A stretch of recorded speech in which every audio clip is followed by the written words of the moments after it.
Mummy এদিকে এসো। কই লটকর গাছ? জেলার কালীগঞ্জ থানা, সুন্দর মনোরম পরিবেশে একটা গ্রাম।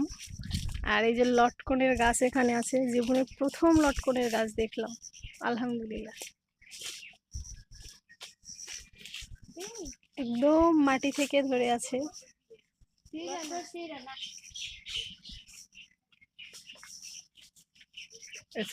খেয়ে শেষ করতে পারবে? এত ধরে। এদিকে মনে হয় দেশি আনাজ হবে না? কি খাবা? দেখি ওখানে তাকাও, ওইদিকে।